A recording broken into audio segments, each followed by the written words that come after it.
ایک منٹ جی، ایک منٹ بھائی ان کو کہیں اس کے بعد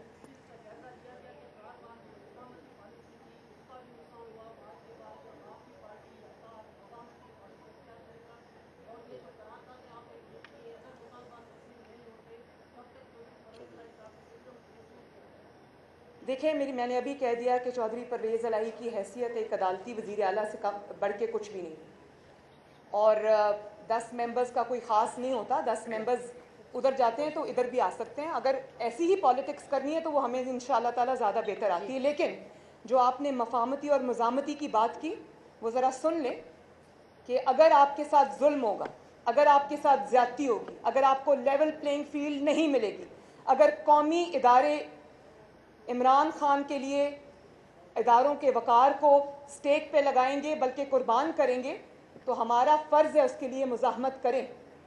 یہ ہماری ذات کا مقصد نہیں ہے، یہ پاکستان کا قومی ایجنڈا ہے، قومی مقصد ہے.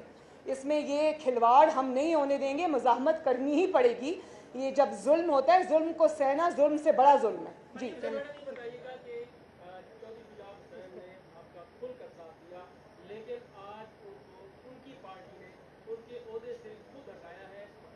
نہیں اس کی وہ آ گئی ترتیب.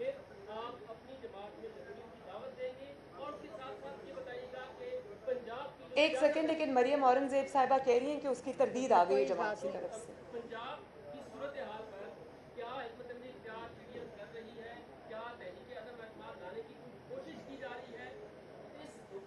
وہ جب ہم وہاں تک آئیں گے تو آپ کو اطلاع کریں گے. آخری سوال جی.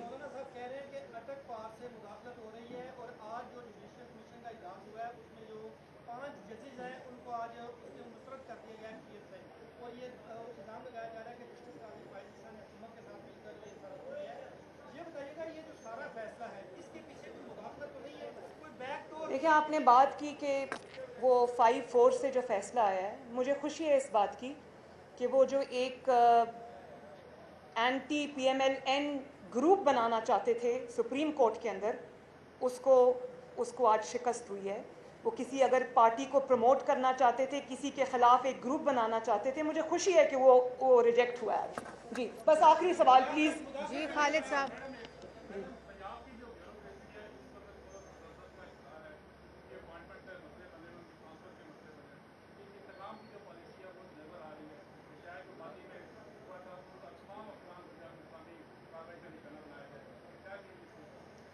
دیکھیں یہ اتنا آسان کام نہیں ہے کہ اٹھا کے نشانہ بنا دینا. ہم لوگ ہیں ابھی، اور یہ جو حکومت عدالت کی وجہ سے وزیر اعلیٰ جو عدالت کے یہ بنے ہیں، تو یہ انشاءاللہ تعالیٰ عوام کی قوت سے یہ ان کا ٹھہرنا مشکل ہو جائے. عدالت قاسم سوری کو جال سازی کرنے کے اوپر 2.5 سال سے سپریم کورٹ آف پاکستان نے سٹے دیا ہوا ہے. یہ ہے تفریق، یہ ہے ڈسکرمنیشن، یہ ہے عدالتی جس کو کہتے ہیں نا انصافی.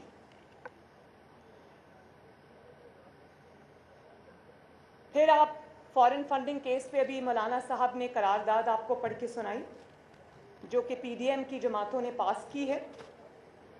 پاکستان میں ایک ہی چیز محفوظ ہے، اور الحمدللہ ہر چیز سے محفوظ ہے. ایک ہی چیز محفوظ ہے پاکستان میں، وہ فارن فنڈنگ کا فیصلہ ہے.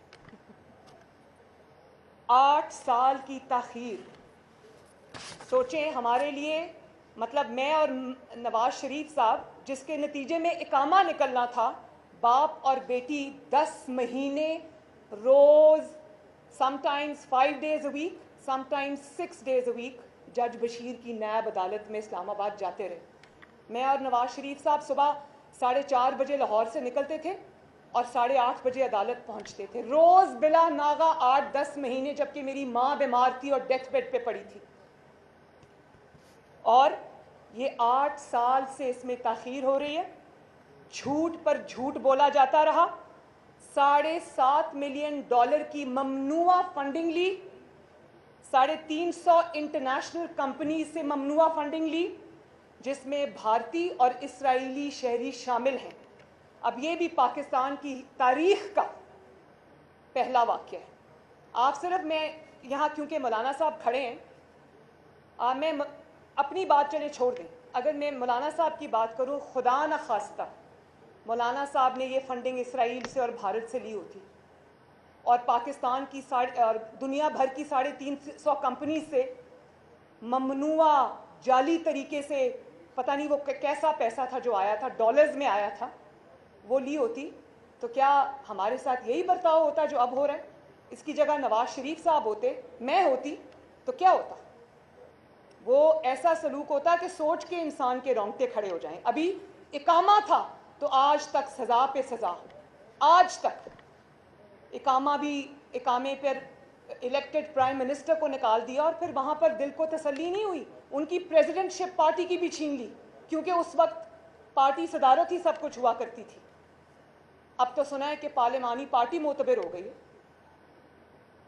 پھر ہر سال ای سی پی سے جھوٹ بولتا رہا، جھوٹے سرٹیفکیٹس جمع کراتا رہا، جھوٹی ڈیکلریشنز جمع کراتا رہا، اپنے غیر ملکی اکاؤنٹس چھپائے، ملازموں کے نام پر پیسے منگواتا رہا، ان کے اکاؤنٹس میں پیسے منگواتا رہا خفیہ طریقے سے۔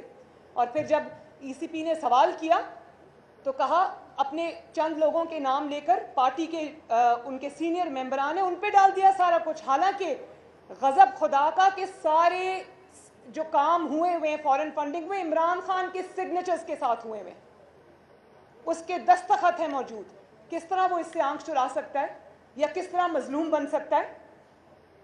میں فورن فنڈنگ کیس کا فیصلہ قوم کے سامنے جلد از جلد لانے کا مطالبہ کرتی ہوں۔ میں الیکشن کمیشن آف پاکستان سے یہ مطالبہ کرتی ہوں کہ جو خفیہ اکاؤنٹس اس نے آج تک خفیہ رکھے ہوئے وہ قوم کے سامنے لائے جائیں۔ ایک ایک گبن، ایک ایک غداری جو اس نے پاکستان کی قوم میں کے ساتھ فورن فنڈنگ کی صورت میں کی ہوئی ہے، وہ ایک ایک جو اس کا سارے حقائق ہیں وہ قوم کے سامنے لائے جائیں اور بلا تاخیر لائے جائیں۔ اور آپ یہ دیکھیں کہ عمران خان کی حیثیت پاکستان کی سیاست میں ایک بلی سے زیادہ کی نہیں ہے۔ وہ ای سی پی چیئرمین جس کو اس نے خود اپوائنٹ کیا،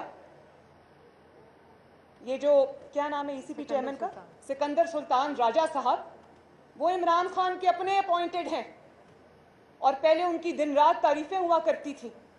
تو یہ جو بلی ہے عمران خان، اس کی حیثیت ایک بلی سے زیادہ نہیں ہے۔ ہر اس میں وہ ٹریٹ موجود ہے جو ایک بلی کا ہوتا ہے۔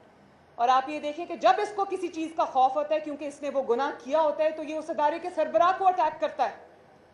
پہلے سے یہ اس کو پتا تھا کہ فورن فنڈنگ کی اب فائنڈنگز کمپلیٹ ہو چکی ہیں، فیصلہ محفوظ ہو چکا ہے، تو آپ دیکھیں کس طرح اس نے یہ اٹیک جو ہے وہ ای سی پی کے چیئرمین کے اوپر لانچ کیا۔ اس کی وجہ یہ ہے کہ چوری کی ہوئی ہے، چوری سے ہاتھ رنگے ہوئے ہیں، غلط کام کیے ہوئے ہیں۔ وہ جو ممنوع فنڈنگ آئی ہے وہ کہاں خرچ ہوئی ہے اس کا حساب تو بعد میں ہوگا۔ وہ اس پاکستان میں ڈی اسٹیبلائزیشن لانے کے لیے خرچ ہوئی ہے، اس پاکستان میں الیکٹڈ گورنمنٹس کو اٹھا کے باہر پھینکنے کے لیے خرچ ہوئی ہے، اس پاکستان میں سازشوں کو پنپنے کے لیے وہ فنڈنگ خرچ ہوئی ہے۔ وہ پاکستان کے خلاف فنڈنگ تھی، پاکستان کے خلاف استعمال ہوئی ہے، اس میں ہم بعد میں جائیں گے۔